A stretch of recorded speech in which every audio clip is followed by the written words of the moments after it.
आप राजनीति के ऊपर सब कुछ कह देते हो। हम सब बैठे हैं यहाँ, मुसलमान भी हैं, हिंदू भी हैं, सब एक है, हिंदुस्तानी हैं। आपको ये बात से छुटकारा मिलना चाहिए और सबक ले लेना चाहिए कि आप पिछली सरकार पे छींटे मार रहे थे, उसके ऊपर बहुत कुछ आप सत्ता में आए। 1 साल की राजनीति आपने किस बेस पे चलाई है, कैसे चलाई है? ऐसे चला है राजनीति? ऐसे नहीं चलती, नहीं धर्मों पर नहीं चलती, जातियों पर नहीं चलती। सीखो। रुको जरा, सब्र करो, बोला धक्का मुक्की नहीं करने का। तुम्हें देख कर रोना आता। ये उपदेश भाईचारे की बात कश्मीर घाटी में जाकर करते अच्छा होता। मुझे लगता है कि हर हिंदू भाईचारे के उद्देश्य को अच्छी तरह समझता है और मुझे लगता है कि इनके उपदेश की आवश्यकता यानी कश्मीर में जाकर के उनके उपदेश करना चाहिए। इस प्रकार की तहरीर इनको कश्मीर में जाकर करनी चाहिए। ताकत को देखते हैं, लेकिन वही दुनिया का सबसे ताकतवर मुल्क का नेता बराक ओबामा वो भारत आते हैं, प्रधानमंत्री मोदी के साथ उनकी दोस्ती के चर्चे होते हैं और वो जाते जाते क्या कहते हैं कि भारत में धार्मिक सहिष्णुता घटी है। भारत में अगर आज महात्मा गांधी जिंदा होते तो उन्हें बहुत दुख पहुंचता। क्यों ऐसे हम माहौल पैदा कर रहे हैं कि हमारे प्रधानमंत्री को भी शर्मिंदा होना पड़े? सबसे पहले मैं ओबामा से पूछना चाहता हूं कि वहां 2 मंदिरों पर हमले हुए, ओबामा ने माफी मांगी? दूसरा प्रश्न ये कि सबसे अधिक नस्ली भेदभाव तो अमेरिका के अंदर होते हैं और उस नस्ली भेदभाव की उपज ही है ओबामा। दूसरा ये कि भारत के अंदर हिंदू अगर नस्ली भेदभाव में विश्वास करता या मजहबी या मजहब के आधार पर या धर्म के आधार पर बांटने में विश्वास करता तो 1947 में ही आर पार हो गया होता। हिंदू से बड़ा सहिष्णु कोई नहीं और हिंदुस्तान में अगर सेकुलरिज्म जिंदा है तो इसलिए क्योंकि हिंदू बाहुल्य भारत है, बहुसंख्यक यहाँ का हिंदू है, इसलिए है। हमें इसको भी स्वीकार करना चाहिए। आपने ये कहा था कोई जोधा अकबर के साथ नहीं जाएगी, तो आपने ये सवाल किस बेस पे किया था? जब आप कहते हैं कि भाई ये सब हमारी जो पीढ़ी है, 1 मिनट सर, ये पीढ़ी हमारी सब आपके पुरख हिंदू हैं, तो हिंदुओं में ही तो जा रहे हैं। आप अपना नाम अली से अपना नाम जो है कोई दूसरा कोई हिंदू नाम रख दीजिए ना। जी जी छोड़ रहे हैं उसमें।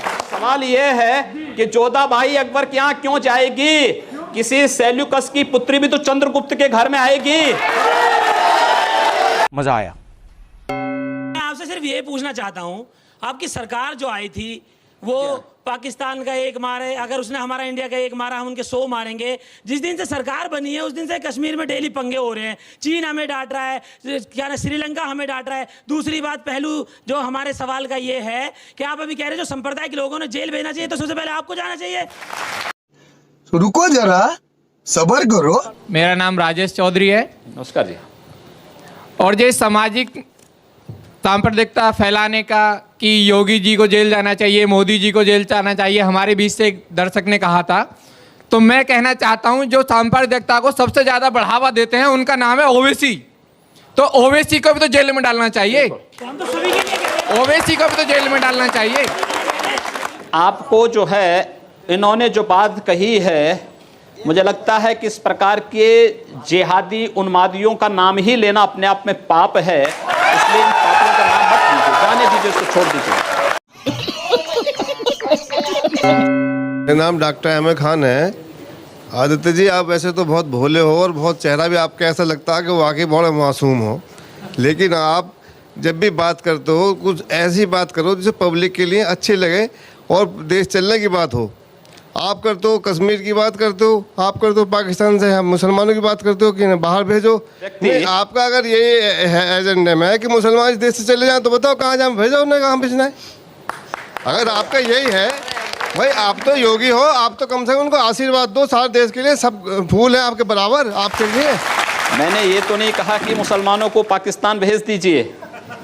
मैंने ये कहा भारत के प्रत्येक नागरिक को सुरक्षा प्रदान करना सरकार की जिम्मेदारी है और भारत की मोदी सरकार इस कार्य का निर्वहन कर रही है।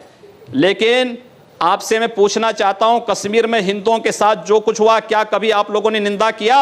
नाम इस्लामुद्दीन है। पहले आप ये बताइए कि एक शायर ने लिखा है कि मिटा दे अपनी हस्ती को अगर मर्तबा चाहे, मिटा दे अपनी हस्ती को अगर मर्तबा चाहे, कि दाना खाक में मिलकर गुलो गुलजार होता है और जब निकल जाती है बू तो गुल बेकार होता है।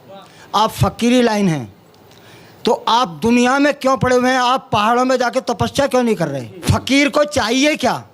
कौमी पक्ष चाहिए। फ़कीर को चाहिए कि बुलंदी पर पहुंचना और अपने खुदा से मिलना, उससे ताल्लुकात जोड़ना है। तुम जो ये द्वेष फैला रहे हो, ये जो राजनीति गंदी कर रहे हो, इस देश का बेड़ा गर्क करने पर तुलोगे नहीं। अभी मेरे 2-3 सवाल होंगे, एक जवाब ले लीजिए, जवाब ले लीजिए। मुझे लगता है इनको भारत के सन्यास का मतलब ही नहीं पता है अभी तक। बुद्ध ज्ञान प्राप्त होने के बाद अपने जीवन के 46 वर्ष लोक कल्याण के लिए समर्पित करते हैं। इस देश के अंदर ऋषि परंपरा राष्ट्रीयता के लिए समर्पित रही है, और हम भी भारत की इसी राष्ट्रीयता को समर्पित होकर के राजनीति को एक मंच बना करके कार्य कर रहे हैं, जहां पर भारतीय राष्ट्रीयता का गला दबाने का कार्य हो रहा है। उन गला दबाने वालों को दरकिनार करने के लिए उस मंच के रूप में हम लोगों ने इस राजनीति को स्वीकार किया है।